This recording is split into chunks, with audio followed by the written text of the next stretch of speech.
मैं हूं आमिर, आप देख रहे हैं मेरा यूट्यूब चैनल। शुक्रिया अदा करता चलूँ उन लोगों का जो चैनल देखते हैं, लाइक करते हैं, सब्सक्राइब करते हैं, सपोर्ट करते हैं।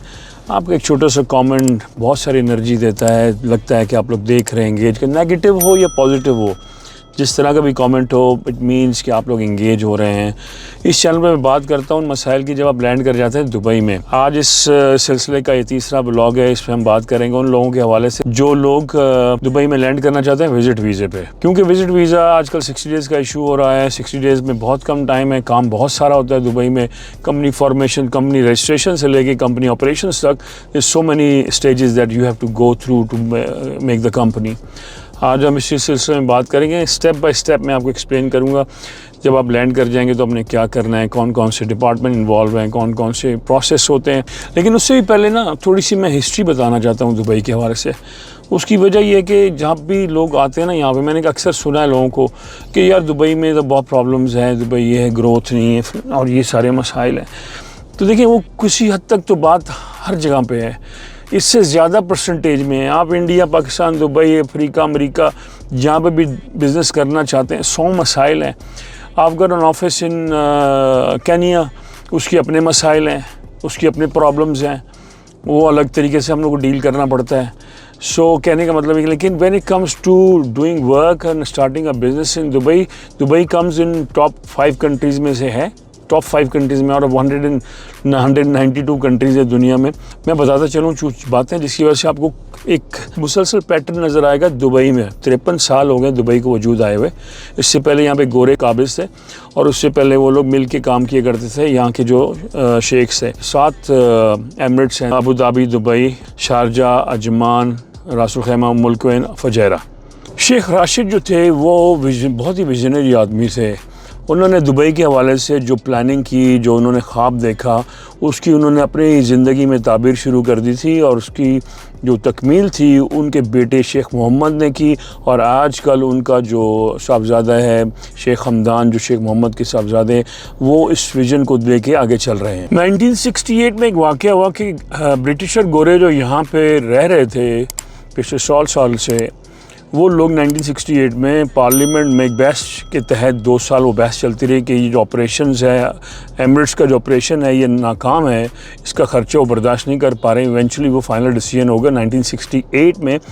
ब्रिटिशर्स जो थे वो छोड़ के चले गए। इन्होंने फ़ैसला किया कि हम इकट्ठा होकर एक कंट्री बनाते हैं, क्योंकि अब हमें अपनी खुद फ़ौजी ताकत बनानी पड़ेगी। Because we have got petrol, anybody can attack us, right? कुछ भी हो सकता था ना। बहुत अक्लमंदी का काम किया इन्होंने, रियासतों को इकट्ठा किया, उनकी फ़ौज भी इकट्ठी हो गई।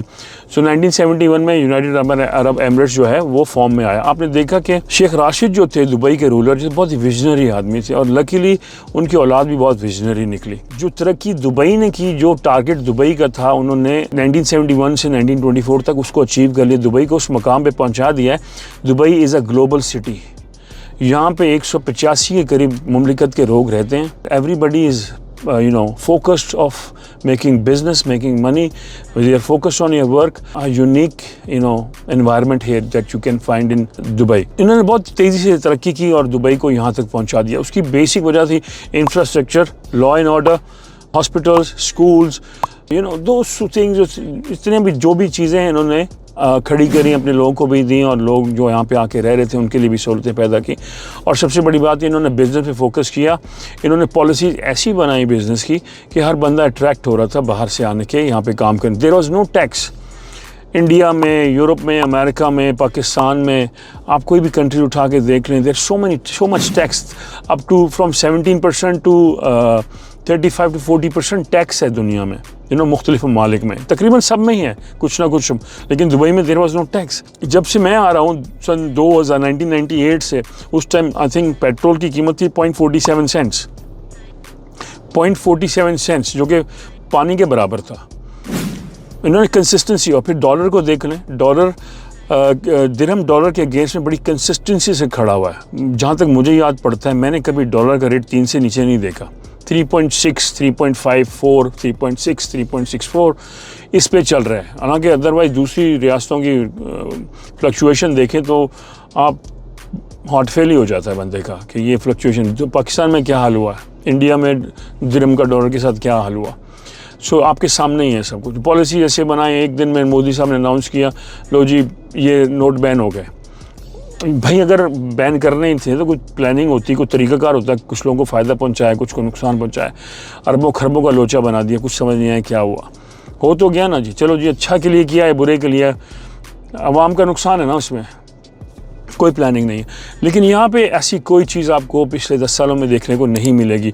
आफतें आई यहाँ पे भी, प्रॉब्लम्स यहाँ पे भी हुए, लेकिन दुबई इन सारे प्रॉब्लम आफतों से निकल गया। और आपने देखा कोरोना आया, रिसेशन आया, 2008-9 का recession, it was huge recession कि जो अमेरिका से शुरू हुआ था और यहाँ भी हिट किया उसने, और बुरे तरीके से सफ़र हुआ। लेकिन दुबई के राजा, दुबई के रूलर्स जो थे, उन्होंने बड़ी ज़बरदस्त प्लानिंग करके उस रिसेशन से भी निकाला। फिर 13-14 में फिर रिसेशन आया। दुनिया में रिसेशन आ रहे थे, सिर्फ यहाँ नहीं आ रहे थे। और उसके बाद फिर कोरोना आ गया, कोरोना से भी निकल गए अल्हम्दुलिल्लाह। तो और क्या चाहिए, इस कंसिस्टेंसी है ना। कोई रूलर खाने नहीं बैठे हुए भाई, यहाँ पे बनाने के लिए बैठे हुए। यहाँ पे कोई रिश्वत का काम नहीं हो रहा, कोई उल्टा सीधा काम नहीं होता। आप सीधे हैं, आपको नॉलेज होनी चाहिए। जब आपको नॉलेज नहीं होगी, इसके तो कोई एक्सक्यूज़ नहीं है ना जी। जब आप भाई आने लगो तो मेरे ख्याल में बेस्ट आइडिया क्या है कि आप अपने बिज़नेस प्लान को लिख लो। आप क्या करना चाहते हो, आपको पता होना चाहिए आपकी कंपनी, आपका काम क्या है, कंपनी करेगी क्या, कितने लोग होंगे कंपनी में, कौन पार्टनर है या सोल प्रोप्राइटर है, किसने काम करना है, हायरिंग कैसे करोगे, काम करोगे कैसे, ये सारा चीज़ें लिख के लेके आओ। तो आपने सबसे पहले आना है, पता होना चाहिए कि आपने किस टाइप की कंपनी खोलनी है, आपने करना क्या है। यहाँ पे 6 मेन लाइसेंसेज हैं दुबई में, 6 मेन लाइसेंस हैं। उन 6 मेन लाइसेंस के अंदर 2000 सब कैटेगरीज हैं। 6 किस्म की कैटेगरीज हैं, उनके अंदर सब कैटेगरीज हैं 2000। उनमें कहीं ना कहीं आपका लाइसेंस फॉल करेगा इंशाल्लाह। तो आपको ये पता होना चाहिए आपने क्या करना है। मैन्युफैक्चरिंग करनी है, आपने डिस्ट्रीब्यूशन करनी है, आपने सिविल सर्विस देनी है, जो कि प्रोफेशनल सर्विस कहलाती है। प्रोफेशनल लाइसेंस कहलाता है जिसमें आप अकाउंटेंट हैं, अकाउंटेंट फर्म खोलनी है, पार्टनर फर्म खोलनी है आप, और दूसरा आपको इंजीनियर हैं तो अपनी इंजीनियरिंग फर्म खोलनी है। इस तरह 6 लाइसेंसेज हैं, उसके अंदर फिर सब लाइसेंस होते हैं। तो उन 6 लाइसेंस में आपका इंडस्ट्रियल लाइसेंस है, कमर्शियल लाइसेंस है, civil licence, professional licence, handicraft licence, and that's it. तो इसमें फर्दर आपको पता होना चाहिए कि इसमें कहाँ आपको कौन सा लाइसेंस चाहिए। अगर तो आपने ट्रेडिंग करनी है तो अब मेरे इस एडवाइस में ट्रेडिंग के हवाले से आप जनरल ट्रेड लाइसेंस ले लें, पर्टिकुलर किसी ट्रेड का लाइसेंस ना लें। जैसे मीट हो गया, FMCG हो गए, उसके हवाले से आप एक जनरल ट्रेड लाइसेंस ले लें। उसमें आप हर चीज़ कर सकते हैं, केमिकल कर सकते हैं, फूड कर सकते हैं, फूड एंड बेवरेजेस कर सकते हैं, सर्विस प्रोवाइडिंग कर सकते हैं। सो बेसिकली बेहतर ये है कि आप एक जनरल ट्रेड लाइसेंस, अदरवाइज़ आपने किसी पर्टिकुलर फील्ड का लेना है तो वो भी आप इसमें कर सकते हैं। तो वो आपका एजेंट आपको बता देगा। जब आपको नॉलेज सारी होगी तो आपको एजेंट को डील करने में, जब इस वीडियो के एंड पर तक चले जाएंगे ना, आपको फिर एजेंट से डील करने में बहुत आसानी होगी। उसके बाद आपके आ जाती है कि आपने कंपनी बनानी कहाँ पर है, मतलब कि आपने क्या दुबई में बनानी है, मेनलैंड कहलाता है वो, दुबई मेनलैंड में बनानी है, या आपने कंपनी बनानी है फ्री जोन में। फ्री जोन में क्या चाहिए आपको, फ्री जोन में कुछ नहीं चाहिए, आप खुद ओनर हो 100% कंपनी के। लेकिन फ्री जोन में कुछ रूल्स ऐसे हैं, हर यहाँ पे तकरीबन कोई 50 के लगभग फ्री जोन्स हैं एमिरेट्स में। उन फ्री जोन में आप मुख्तलिफ फ्री जोन्स में मुख्तलिफ रूल्स एंड रेगुलेशन है, आपको पता करना है कि रूल्स एंड रेगुलेशन क्या है in terms of what you are want to do. Mainly वहाँ पे इंपोर्ट एक्सपोर्ट का काम किया जाता है। वो कंपनियाँ वहाँ जाके बैठती हैं जो कि इंपोर्ट एक्सपोर्ट कर रही हैं। इंडिया में इंडियन कंपनी है, वो आके दफ्तर खोलती है यहाँ पे, वहाँ से इंडिया से माल मंगवाती है, रीपैक करती है, यहाँ से फिर आगे भेज देती है। This is kind of work that you can do in free zones. और भी इसमें यह कि आपका 100% ओनरशिप है और इंपोर्ट एक्सपोर्ट का काम करती है। फिर आ जाते हैं मेनलैंड पे। मेनलैंड पे वो कंपनियां रजिस्टर करते हैं लोग जो लोकल मार्केट को टैप कर रहे हैं, जिन्होंने लोकल मार्केट से काम करना है, डिस्ट्रीब्यूशन करनी है, यहीं पे वेल्थ क्रिएशन करनी, यहीं पे बैठ के खाना, यहीं पे इन्होंने सब कुछ करना है। तो लोकल कंपनी खोलनी है लोकल मेनलैंड में, तो आप वो मेनलैंड में खोलेंगे, उसका दफ्तर भी में बनेगा। फ्री जोन कंपनी का दफ्तर मेनलैंड में नहीं बन सकता, उसका दफ्तर फ्री जोन में ही रहेगा, आप वहीं रह सकते हैं, वहाँ पर आप साइड ऑफिस नहीं खोल सकते बाहर मेनलैंड में। तो ना भी लोकल कंपनी के साथ डील कर सकते हैं आप। तो मेनलैंड कंपनी आपने खोली, आपने मैन्युफैक्चरिंग प्लांट लगाया कोई, आपने जनरल ट्रेड खोला, ट्रेडिंग कर सकते हैं, लोकल मार्केट को टैप कर सकते हैं, हर किस्म की एक्टिविटी कर सकते हैं मेनलैंड में बैठ के। आपको सारी जगह का तहकीक करना है, अपने एजेंट को बोल देंगे भाई मुझे सारी जो ऑफर्स हैं फ्री जोन की, अगर फ्री जोन कंपनी खोलनी है तो मुझे फ्री जोन कंपनी का सारा डेटा दे दो, कौन कौन से फ्री जोन में क्या क्या फैसिलिटीज़ हैं वो आपको प्रोवाइड करेगा, फिर आप बेहतर डिसीजन कर सकते हैं। तो कंपनी जब रजिस्टर करनी है उसके बाद आखिरी जो प्रोसेस है वो है रिक्वायरमेंट है उसकी लोकेशन क्या है, आपको दफ्तर बनाना है, आपको फैक्ट्री बनानी है, उसकी लोकेशन क्या है, लोकेशन रिक्वायर होती है डिपार्टमेंट ऑफ इकनॉमिक्स को रजिस्ट्रेशन से पहले। उसके बाद फिर आपका लोकेशन जब फाइनल हो जाएगी तो फिर आपका लाइसेंस अप्रूव हो जाएगा। It takes probably all process करने के लिए, तहकीक करने के लिए, रिसर्च करने के लिए मैं कहता हूँ अबाउट 45 डेज रिक्वायर हैं, proper research and everything to make a better decision to make a company. Video के शुरू में मैंने कहा था कि मैं आपके साथ शेयर करूंगा कौन कौन से डिपार्टमेंट्स इसमें इन्वॉल्व होंगे जब आप कंपनी फॉर्मेशन में जाएंगे। I think you should know कि कौन कौन से डिपार्टमेंट इन्वॉल्व हैं और easy access to this department है। मिसाल कर लें कि आपका एजेंट है, ताख़ीर कर रहा है या डिलेज आ रहे हैं या प्रॉब्लम्स हो रही हैं कोई आपको, तो आप इन डिपार्टमेंट्स को डायरेक्टली कॉल करके अपनी प्रोग्रेस के बारे में पूछ सकते हैं। So you can double track और cross check your agents claims के ये अभी ये सिचुएशन है। So I am gonna give the links to all the departments. आप उनको लिंक्स को क्लिक करें और उधर आपको उनके नंबर्स और उनकी वेबसाइट्स मिल जाएंगी। You can call these government departments.